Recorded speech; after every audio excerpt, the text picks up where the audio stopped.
সুপ্রভাত বন্ধুরা, রাধে রাধে। সবাই কেমন আছো তোমরা? আশা করি সবাই ভালো আছো, সুস্থ আছো। আমিও ভালো আছি। তো কদিন ঠান্ডা পড়েছে না, ঠান্ডাতে শরীরটা খুব খারাপ হয়ে গেছে। তো দেখলাম জ্বর এসে গেছে রাতে, সেই জন্য করে আজকের আর ডিউটি বেরোতে পারলাম না। তো দেখছো শুয়ে আছি। তো শুয়ে শুয়ে একটা ভিডিও বানাচ্ছি বন্ধুদের জন্য না। তো দেখো, প্রচণ্ড ঠান্ডাতে এই অবস্থা হয়েছে। এত ঠান্ডা যে সারা রাত প্রচণ্ড জ্বর ছিল, যার জন্য সকালবেলা উঠতেও পারছি না, কাজেও যেতে পারছি না। কিন্তু শুয়ে শুয়ে একটা ভিডিও করে নিই। তারপরে দেখো, ওষুধ খেলে না আমার সত্যি কথা বলতে কি শরীরে আর আমি ওষুধ খাওয়াটা একদম পছন্দ করি না। কিন্তু শরীর যখন একদম চলছে না, তো তখন কি করবো বলো, ওষুধ একটু খেতেই হয়। কিন্তু ওষুধ খেলে কি বলো তো, শরীরটা প্রচণ্ড দুর্বল হয়ে যায় আমার। তো যতটা না খেয়ে থাকা যায় অতটাই করি। কিন্তু আজকে এমন অবস্থা হয়েছে, এতটাই জ্বর এসেছে যে এখনও জ্বর ছাড়েনি।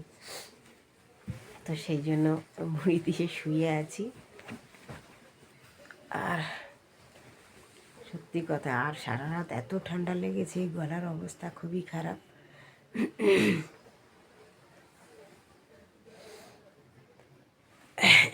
তো প্রচণ্ড কাশি হয়েছে, আর ঠান্ডাটাও প্রচণ্ড লেগেছে। আর কদিন এখানে প্রচুর ঠান্ডা পড়েছে, 4-5 দিন হলেও এত ঠান্ডা পড়েছে না, বিশ্বাস করে এত ঠান্ডা আমাদের কলকাতায় পড়ে না। তো আজকে এত ঠান্ডা, আজকে কেন 2-4 দিন হয়ে গেল প্রচুর ঠান্ডা পড়াতে আমার এই অবস্থা। সকালবেলা বেরিয়ে যাই তো সাইকেল নিয়ে, তো সাইকেলে সাইকেল চালাতে গিয়ে এত হাওয়া লাগে, তো সেই জন্য করে প্রচণ্ড ঠান্ডাতে আর পারছি না। আজকের জাস্ট শুয়ে পড়েছি।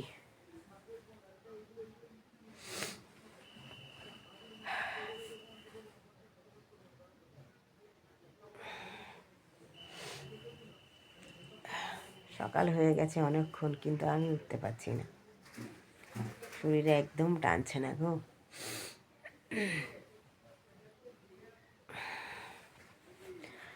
আমি হঠাৎ পড়ি না, জানো তো। শরীর খারাপ যত জ্বর হোক যাই হোক, ঝড় বৃষ্টি তুফান, এমনকি এখানে আমাদের জল ডুবে গেলে এতটা জল জমে গেছে, তার ওপর থেকে চলে গেছি সাইকেল চালিয়ে। কত সময় তো যেতে যেতে সাইকেল নিয়ে পড়েও গেছি, কারণ রাস্তা ভালো না, জল জমে থাকলে রাস্তার অবস্থা খুব খারাপ হয়। খোয়াগুলো এরকম জেগে জেগে থাকে না, তো সাইকেল ঠিকমতো চালানো যায় না। তো তা নিয়ে অনেক সময় পড়েও গেছি, ভিজে পুড়ে আবার বাড়ি এসেছি, আবার জামা কাপড় চেঞ্জ করেছি, তবে আবার হেঁটে হেঁটে গেছি। সহজে পড়ি না আর কি, যতক্ষণে আমাকে মুচড়ে না ফেলে দেয়। তো সেই জন্য করে আজ আর পারলাম না। আজকের একটুখানি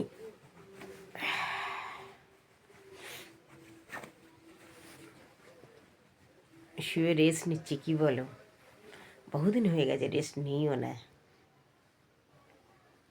মাসে তো একটা ছুটি করতে পারি, কিন্তু সেটাও করা হয় না বেশ কিছুদিন, কারণ চাপও ছিল আর দরকারও, প্রয়োজন প্রচুর। কাজ না করলে কীরকম করে হবে বলো? আর সংসারটা চলবে কিভাবে? চাপ অনেক না? তো সেই জন্য করে ওকে গাইস, রাধে রাধে। সবাই ভালো থেকো, সুস্থ থেকো।